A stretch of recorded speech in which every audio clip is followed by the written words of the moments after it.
Hello, and welcome to En Route, the podcast where we talk about life along the way. I'm Dennis Sanders, your host. Have you subscribed to our show yet? If you have, thank you. If you haven't, well, subscribe now. You can subscribe to the show on Apple Podcasts, Stitcher, Spotify, Google Podcasts, or via RSS. And when you do that, you'll never miss a show. And don't just listen to the show, leave a review or a rating on whatever platform that you listen to. When you do that, you make it a lot easier for people to find this show. And by the way, did you know that En Route has a YouTube channel? Check out our show notes for the link and then subscribe. Well, smoking kills nearly 500,000 Americans each year. Many smokers would love to kick the habit, but quitting cold turkey is hard. And some of the other methods, such as nicotine patches, don't always work.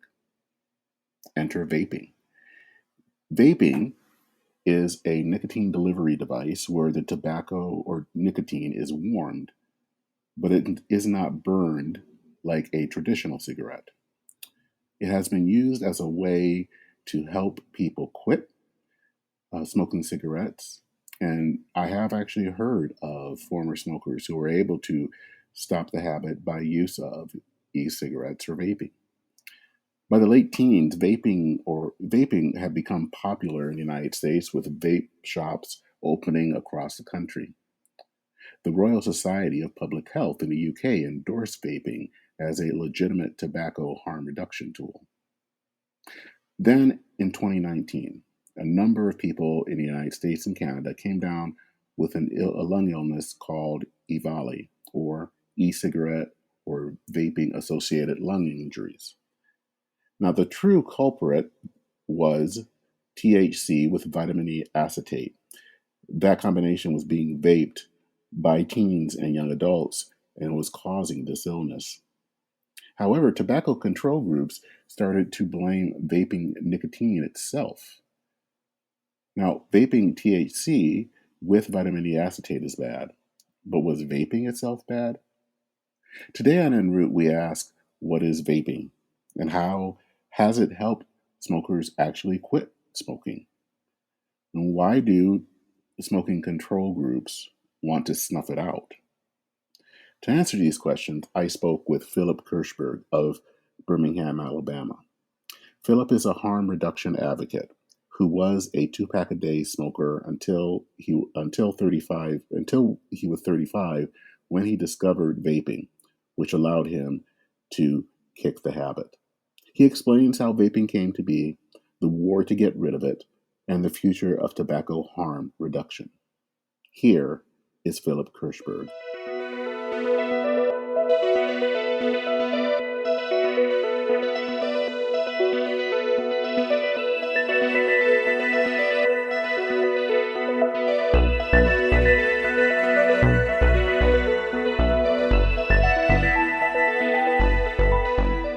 Hopefully there's a...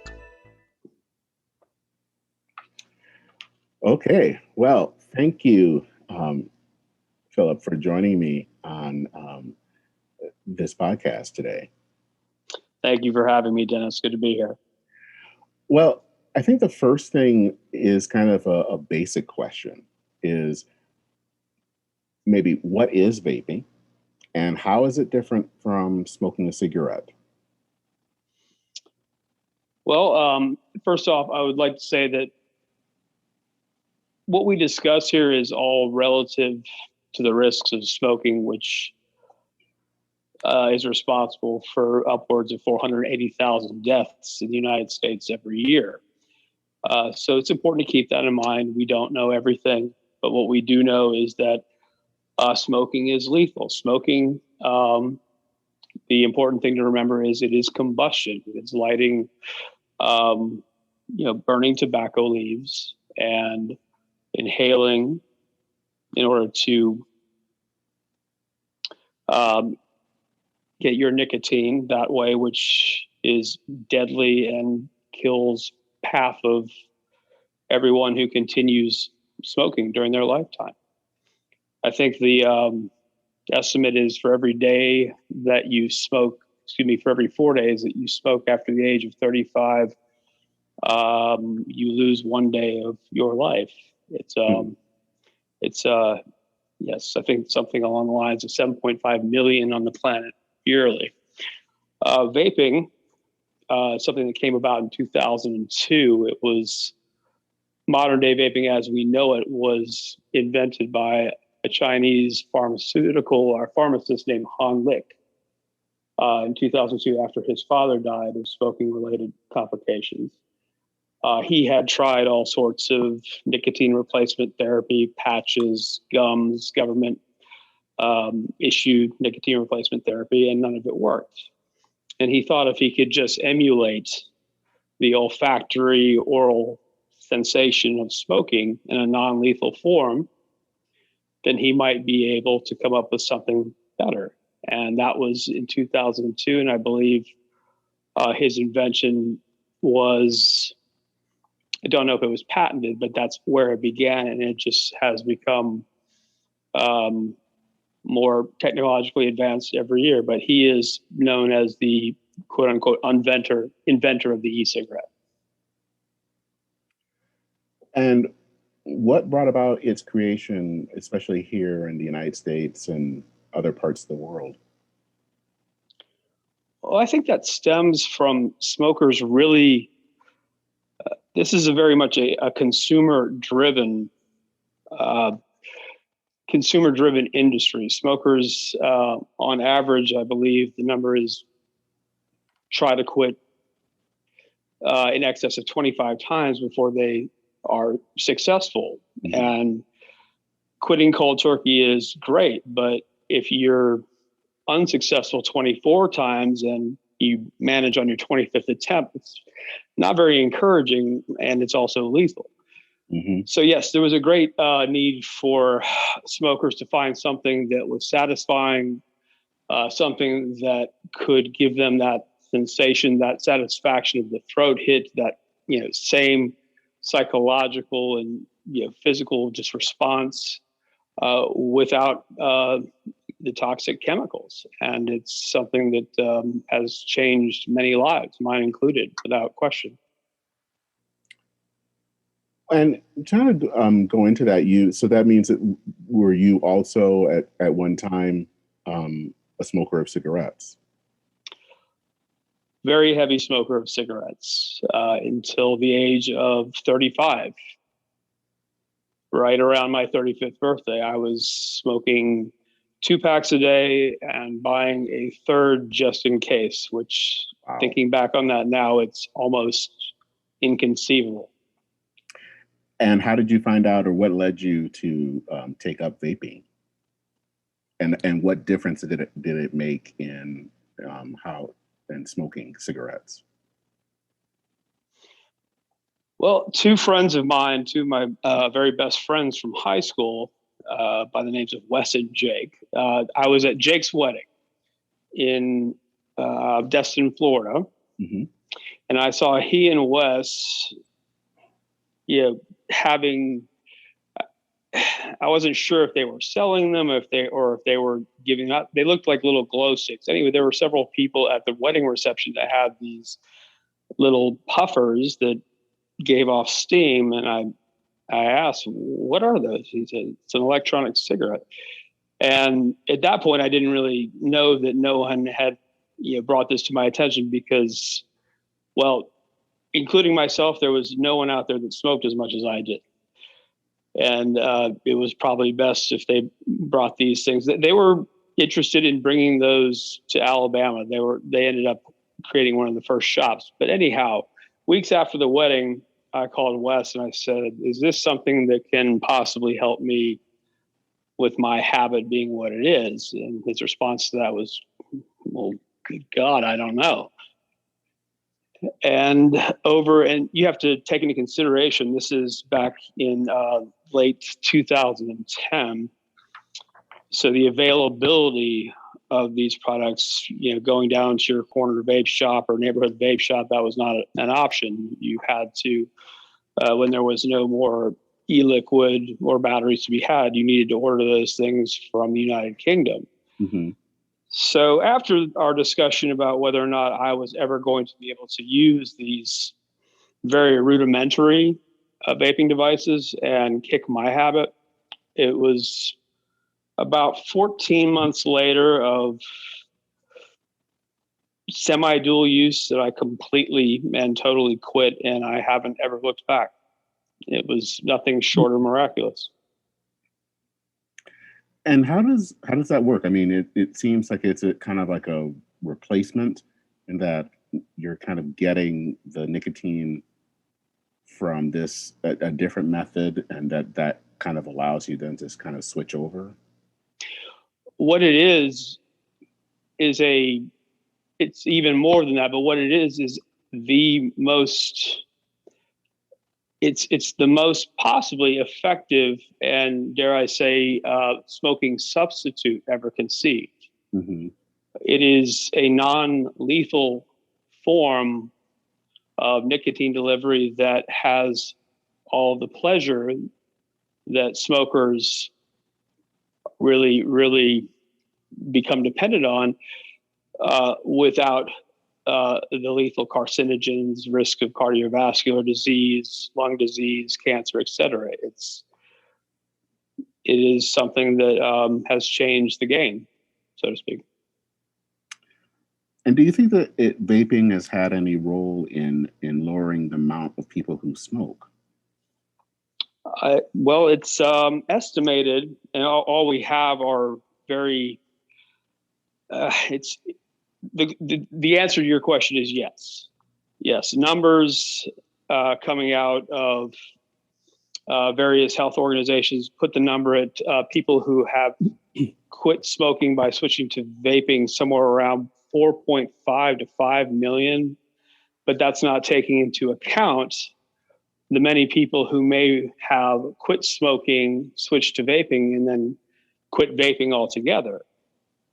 So if you take the numbers from England where vaping is encouraged, for example, they have little vape kiosks in medical centers where they are literally encouraging people to make the switch because they have done a lot of research between Public Health England and the Royal College of Physicians. We do have quite a bit of evidence to show that nicotine vaping is orders of magnitude safer.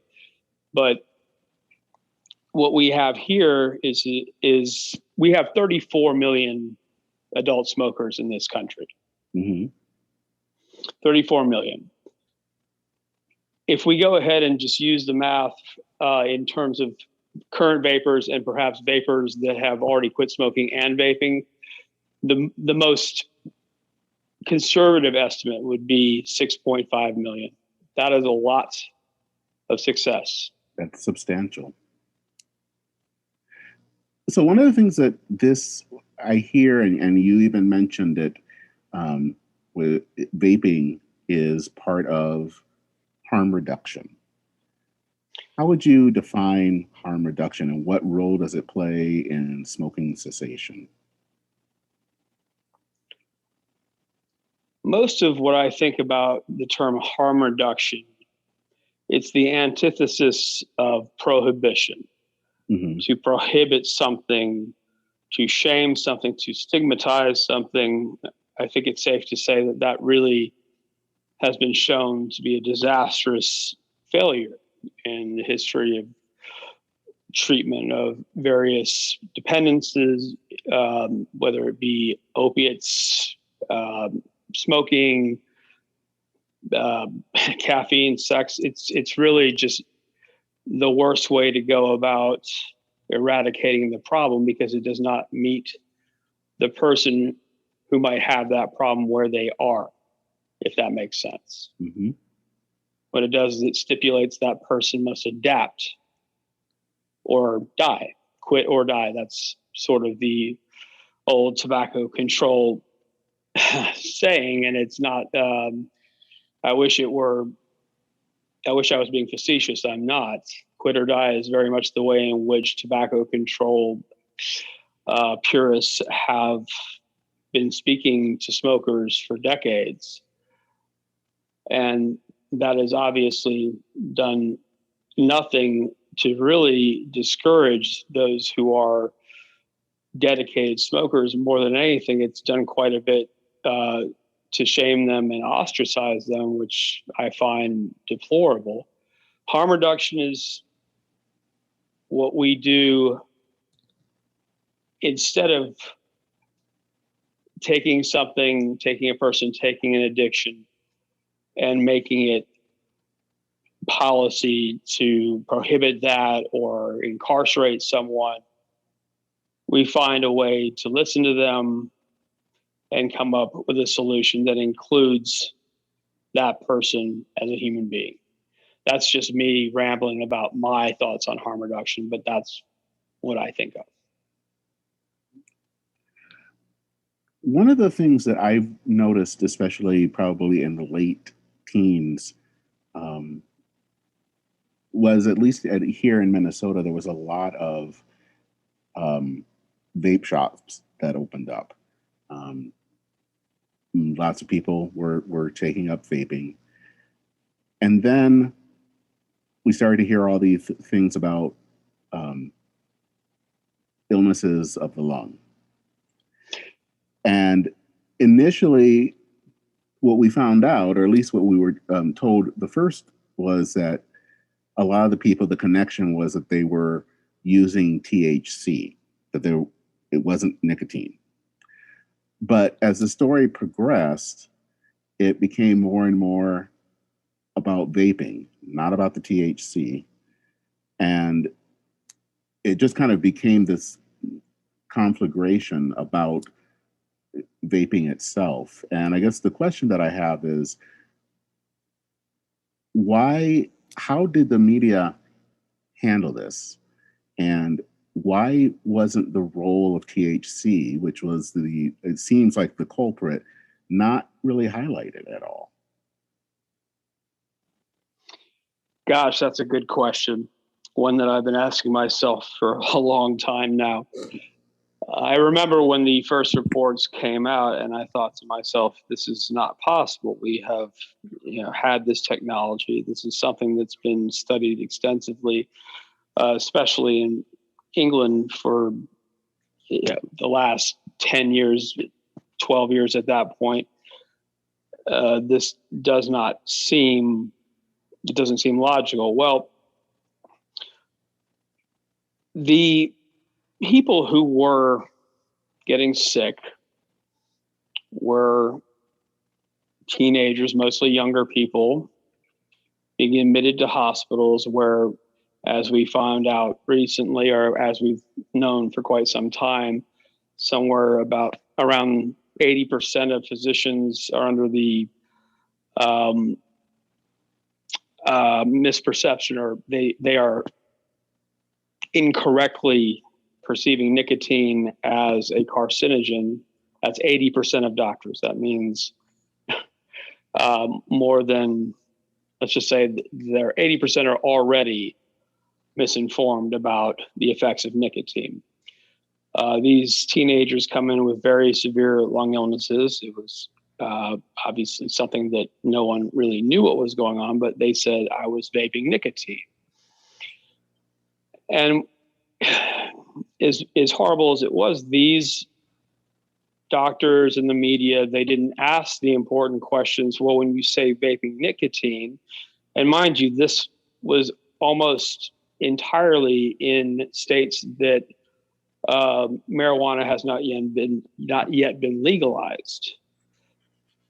And we were starting to notice that trend as well. But when young people come in with a terrible lung illness from vaping, they're not likely to say, well, I was doing something illegal. And it's also, and not to be morose, but it is also a question of insurance in those cases, because if they were to be found out as doing something that is illegal, insurance would not cover it, and there would be serious repercussions for that. The point is, it was very strange to me that they were taking these teenagers at their word, mostly because it was a serious it was a serious illness, and I didn't really understand what was going on. But the more I understood, the more I realized it's any number of things, but nicotine vaping is the least likely culprit. There are many different ways to go about getting a little throwaway vape, little pod vape from someone else. You don't go to a black market and get it. It's just no one else had been getting hospitalized. So long story short, the CDC made some very, very poor choices in terms of how they issued guidelines for we have a national crisis on our hands, and they just they generalized when they said we are going to call this vaping. And it's conflating two very, very different things. Where you have, and I have to give credit to the magazine Leafly that was raising their voice about how it is absolutely almost certain to be a byproduct of illegally made THC oil. Mm-hmm. And THC oil that has been tainted with vitamin E acetate, which, as it turns out, was the culprit. There is absolutely no reason that anyone would ever mix nicotine with vitamin E acetate. It makes no sense, and more importantly, it wouldn't work. Mm-hmm. So I guess my answer to you, it's one of the worst in terms of tobacco harm reduction, in terms of the number of people that stopped vaping and perhaps started smoking again, the overall irresponsible nature in which these cases were investigated, it's something that haunts me to this day. And it's something that it still manages to attach itself to nicotine vaping. You'll see every so often a very an overzealous tobacco control researcher, reference EVALI in a new paper.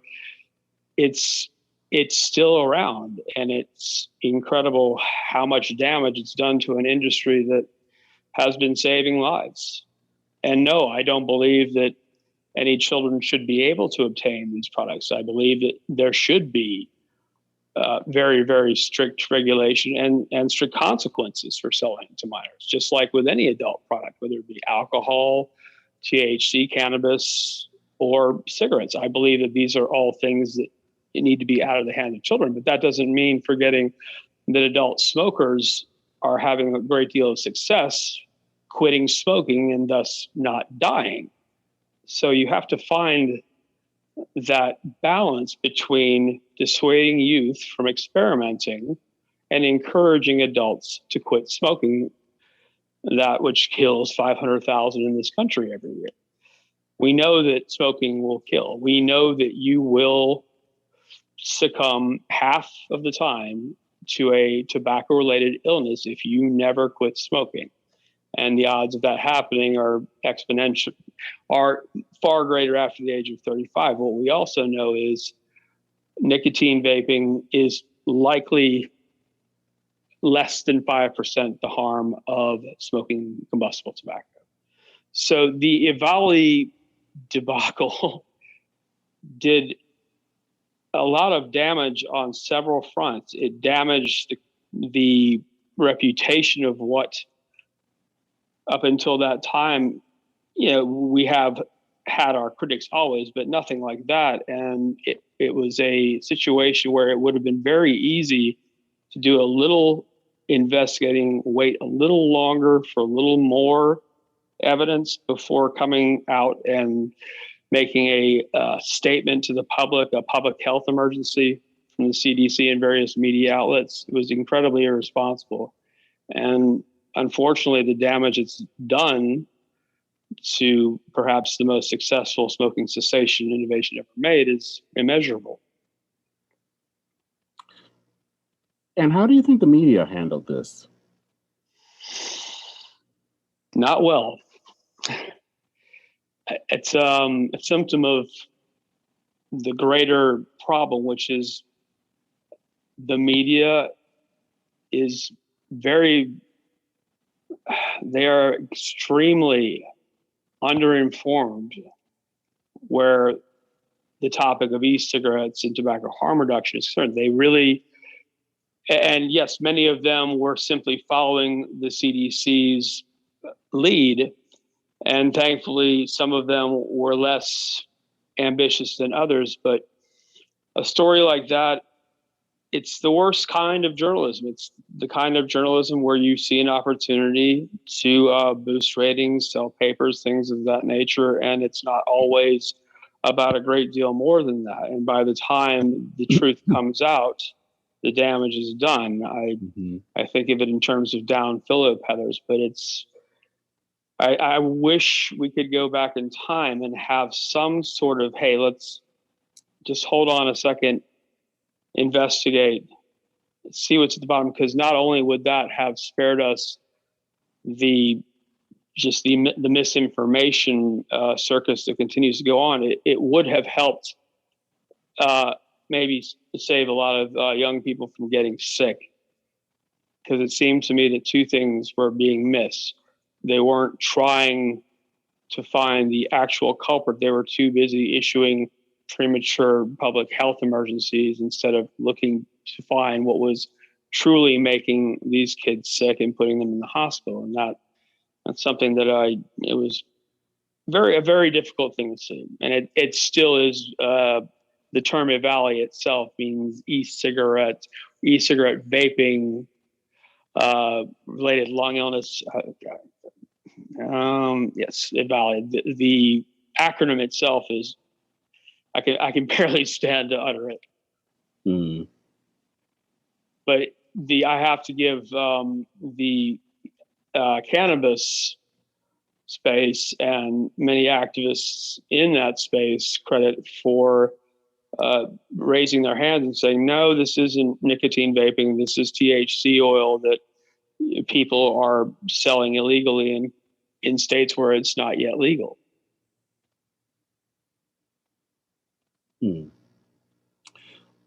Well, this has caused a lot of, I know several governments reacted to all of this.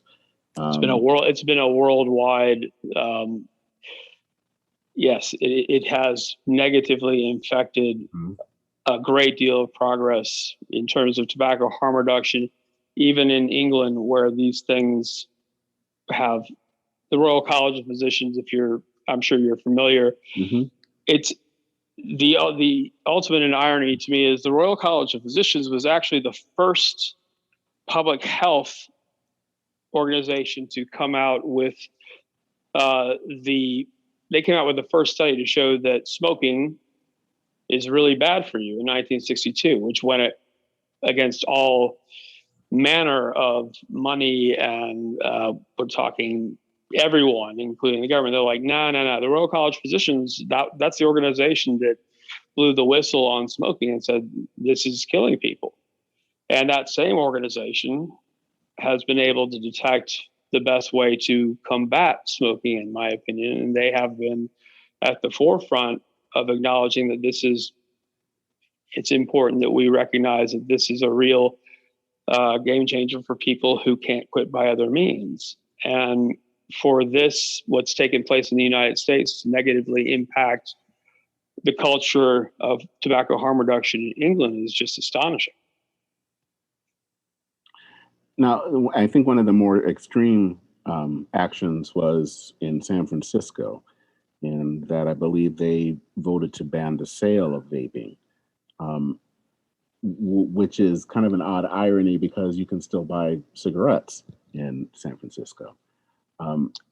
One of the things I'm curious is, has there been any studies or anything to show has smoking actually increased because of the ban? Well, we know that between the first thing that San Francisco Campaign for Tobacco-Free Kids, which is well funded by Mr. Mike Bloomberg, they introduced, before vaping was outright banned in San Francisco, there was a flavor ban, meaning nothing but tobacco was allowed to be sold in San Francisco. And I believe something along the lines in 2018 is when San Francisco initially banned flavors, mid 2018. A year later, smoking prevalence among youth doubled. So what did they do in 2019? Well, they banned vaping. No, it didn't make much sense to me either. But the evidence shows that in all areas surrounding San Francisco where vaping was still legal, where flavors had not been banned, there was no such spike in youth smoking uptake. But in the San Francisco area where vaping had been just outlawed, and yes, you're absolutely correct, cigarettes were available on every street corner, youth smoking went up, and just, it boggles my mind. And that was only after they had banned flavors. After they banned vaping outright, it still continued to go up. And I have to just, my personal thoughts on this is you made a really bad decision, and then you made an even worse one to combat that. So what we're seeing now more than anything is that youth vaping, it's as much of a crisis as those who would forget all the smokers out there that could benefit from this technology. This is not a crisis. What this is a moral panic, in my opinion. There are a lot of old school tobacco control ideologues, crusaders. Stanton Glantz would be the most famous of them. He truly believes that tobacco companies are evil, smoking is evil. It's all, no matter how you do it, you must eradicate cigarettes from the face of the earth. And I take I object to that on a number of levels, but what I object most to is it seems Professor Glantz, and many people of that ilk, they are less concerned with the well-being and health of smokers, and more concerned. Sorry, that's actually what I was going to ask: is do they really care about the smoker? That's my problem. If you listen to Stanton Glantz, if you read the papers that he's co-authored, if you look over the last, he's been doing this since, let me see, I don't know, 30 years, 40 years maybe. He hates tobacco companies, and his hatred for tobacco companies, if ever he did have any compassion for the plight of cigarette smokers, it is long gone. His belief is, and the truth, there were horrible, just unforgivable lies and just corruption that took place in the tobacco industry. In modern day terms, we're 35, 40 years ago. Now, in 2020, 21, we have the likes of Philip Morris International, and they are making what I consider to be a very earnest attempt to move away from combustible tobacco. And they also happen to produce some of the highest quality research available because they have to, because they're open to the scrutiny of regulation and tobacco control scientists who are actually, and unfortunately, they answer to no one. Their research, their papers come out consistently without proper peer review, without being critiqued in any way that could be seen as appropriate. The way in which tobacco companies have been made to answer to our government in terms of how they produce a new product like IQOS, which is a heat not burn tobacco product from Philip Morris. The research that they had to submit to the FDA in order to get a reduced tobacco product approved is just incredible. And on the other side of the coin, you have critics who are accountable to no one when it comes to the quality of their criticisms in their papers, which are published and without a great deal of scrutiny. Now, have these groups been able to also, in some ways, stymie any type of creation of a safer cigarette? Because that's one of the things that I've always wondered is why there has to be a way of making even the actual cigarette safer, but you don't hear about that much. There are those that would tell you that you can reduce. There are very low nicotine cigarettes, which may or may not be a better way to go about offering cigarettes. But as long as you are inhaling toxic burning tobacco leaves, the harm is there. Okay. Reducing the nicotine does not necessarily do anything about improving the overall your risk profile. So the cigarette, as long as you're lighting it on fire, unfortunately, it is going to be just as deadly. Now, when I say heat not burn to alternative tobacco products, those are tobacco leaves that are heated without being burned, therefore no combustion. They are much safer than traditional cigarettes. But let's just say traditional cigarettes, they would also include those that are considered low nicotine. And to my mind, that's wishful thinking. Okay. Well, what about those who say that there are better ways to quit smoking? And, they may talk about nicotine patches or things to that extent. I guess the question there is, how effective are those patches in helping people quit compared to vaping? Well, the important message that I would want to get across is any way a smoker is able to quit is the best way to quit. Mm-hmm. If you're talking about better ways, are there safer ways? Perhaps, yes. Cold turkey, fresh air is better. And I would say that nicotine patches on a risk continuum are safer, but how much safer than vaping and how much more harm? It's really very simple. The way to quit smoking is the way that you are able to quit smoking. All of these alternatives, whether it be nicotine vaping, heat not burn, there's something called snus, which is an oral nicotine pouch, was introduced in Sweden, that has almost the same risk of traditional nicotine patches. All of these should be available and accessible to cigarette smokers, because whichever way works is the best way. Mm-hmm.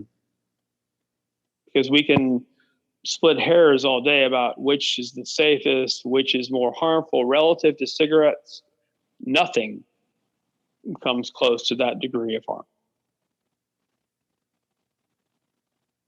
Well, do you think there's any way that the argument can be turned around to be more in favor of vaping, or at least in harm reduction, or is this kind of set in stone?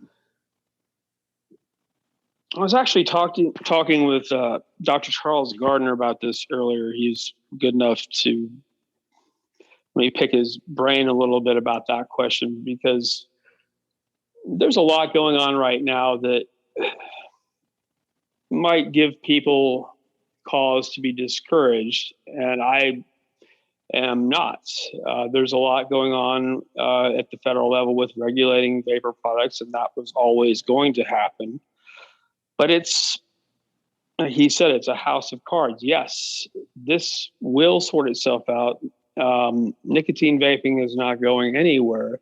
The most important thing I think that needs to happen and will happen, the myths surrounding nicotine need to be dispelled. This needs to be talked about without the preconceived notions, without the demonization, speaking about nicotine in terms of, oh, it's just as addictive as heroin and it causes cancer. No, it's none of those things. We need to go ahead and separate this conversation. This smoking kills. Nicotine does not. So once we are able to get past, once we're able to have that conversation, there are health organizations that will not permit anyone who's ever been affiliated with the tobacco industry, including the vapor industry, into their yearly research presentations. It's incredible. It's the antithesis of objectivity. It's very, very, it's hard to believe, but I do believe that once we are able to dispel the myths that surround nicotine versus what is really killing people, which is the burning of tobacco to get nicotine, the delivery system, I think the rest of the misinformation and the misperceptions will follow. Why do you think that when it comes to smoking, there has been, in some ways, they've made smokers kind of the new lepers? And that just has always kind of, I found that fascinating, that instead of trying to help them find ways of either quitting or having safer alternatives, there is a lot of shame involved. I agree. And I also agree that has been the tactics of the tobacco control establishment ever since they decided that, well, the tobacco industry has been deceiving us. We can go ahead and be twice as bad. And it's been a cycle of just revenge tactics, shaming, stigmatizing, really using the worst kind. Tobacco control is the only field that uses stigma as an acceptable way to help, or excuse me, it is an acceptable means of communicating with smokers. It's really incredible. But yes, it is the most deplorable thing that you are absolutely right. This is something that it started with airplanes, no more smoking on airplanes. And of course, I was never a big fan of smoking on long flights anyhow. But from there to, hey, you can't smoke outside or on a public beach or anywhere near this, that, and the other, or, and if you smoke where their smoking is still allowed, we will point our finger and shame you. That's really, yes, that is what has happened to cigarette smokers. And I can only say that I think that that's where harm reduction comes into play, because if nicotine patches were all that effective, you would see teenagers running out to your local drugstore to stock up on those. Mm-hmm. There's really no great mystery here. But yes, the shame and the stigma that has been used by various anti-tobacco campaigns is just, it's very hard to see and even harder to comprehend. Does it do any good for the smoker? No, I think it is an outright, it's appalling. I do. And that is something that has been going on for quite a long time. You don't see that message coming out of, yes, you do see a lot of shame. And recently it's gotten a lot better when it comes to those who are dependent on opiates or dependent on any number of drugs. Marijuana, we have finally, due to things Medicinal marijuana has really opened the door for legalization, something that should have happened a long time ago. And the most prolific killer in this country, the most prolific killer, most preventable killer in this country is the one that we are still oblivious to. And we think that if we tell cigarette smokers, hey, quit or die, we'll continue pointing our finger and making you feel like a leper, that's going to work. No, I really don't think it will. And I think the sooner we take a more compassionate stance and take a second look at nicotine, vaping, and other forms of tobacco harm reduction, the better. Because in this day and age, I think you'll agree, there really is no excuse for taking a marginalized minority that is at risk, the most at-risk behaviors, and further shaming them in order to affect change, because the change you affect is not going to be what anybody wants. Well, what do you think is the future of vaping? Where do you see it going in the next 5 or 10 years? It's going to be a very interesting few years, I'll tell you that. Mm-hmm. We have the deadline for pre-market tobacco. It's called the PMTA. Essentially, every manufacturer, distributor of vapor products has to file tests, research about their products with the FDA, and the deadline is coming up, I believe, this September 8th. I'm not certain of that.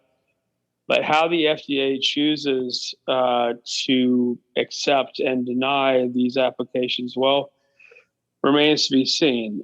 Recently, there was an announcement from the FDA that they denied 4.5 million products from a single company.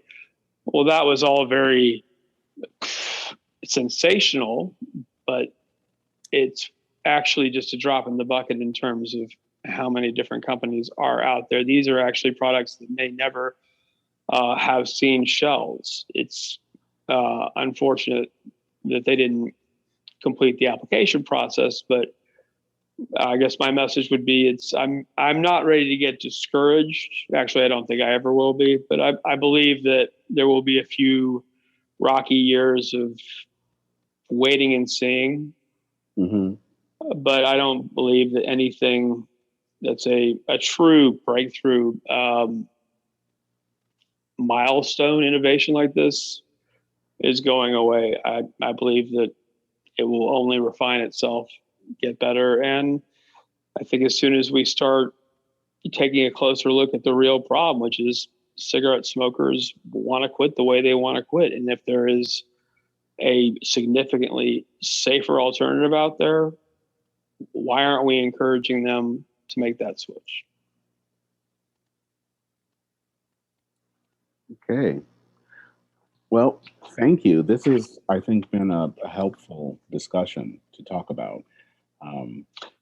Not the most hopeful, but I think I'm hoping, hopefully down the road, things can change. And as you said, move more in the direction of harm reduction. I do want to leave with a few hopeful ideas. I do believe that what we have from Public Health England, the Royal College of Physicians, I do believe that the science will prevail. I do believe that our best ideas are yet to come. I also believe that those who refuse to change their ideology in tobacco control, those people, let's just say, they will not be around forever. We have new, fresh thoughts and fresh thinkers. They are out there. And the ways, Stan Glantz, I don't want to really talk about him any more than is necessary, but he has recently had quite a bit of much-deserved bad press for publishing junk science, which was found to be that and retracted. These people are not going to be able to just publish hit pieces on safer alternatives to smoking. They're going to have to answer to real criticisms, and that's starting to take place. And in that sense, I am very encouraged, because some of the more vocal critics of vaping and tobacco harm reduction have stepped up and said, wait, no, that's not an appropriate way to gauge risk. We're going to go ahead and do it the right way. So we have seen better science, better research, and more capable researchers come out in favor of tobacco harm reduction. And we are waiting on our regulatory agencies and our non-governmental organizations to catch up. And the old tobacco control, just like the old big tobacco of the early 80s and 70s, et cetera, that is no longer applicable here. This is they are irrelevant, unfortunately. And I think that it's important that when we have PMI, Philip Morris, for example, is just an enormous company, I think we really don't stand to gain anything by looking at anything and everything that comes from them in the way of innovation or research and saying, oh, it's from big tobacco, don't pay any attention. That serves no purpose. They've actually gone through so many different phases, and they've been penalized or regulated to the point where they actually have to produce science that passes the muster, so to speak. And it's important that these organizations around the world take a look at that and stop excluding them from their gatherings, from their meetings to discuss new research. Because if that's the way they want to go ahead and continue to treat scientific research, whether it comes from Philip Morris or Pfizer, that's not a fruitful, truly open debate. What that is, hey, we would love to hear about your research as long as it's like ours. And I think that time it's not long for this world. No, that is actually a hopeful way to end it. I hope you have a way to edit this. I do. But I think that all of this has been a valuable discussion, and I think helpful. There isn't actually always a lot of information about this, so hopefully this will help. I am beyond grateful, Dennis. Thank you very much, and I appreciate the opportunity to speak on these topics. And more than anything, I do hope that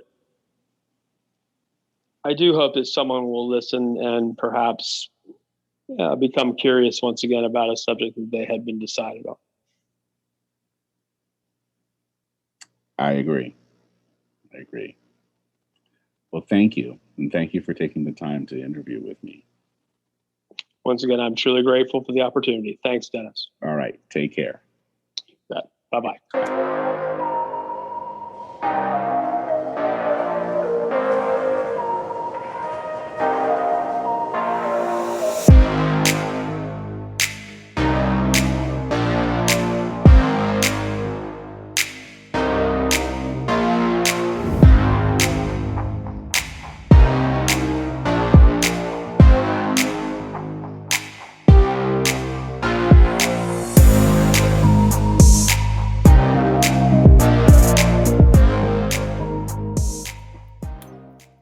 I want to thank Phillip for taking the time to talk with me, and I want to thank you for listening.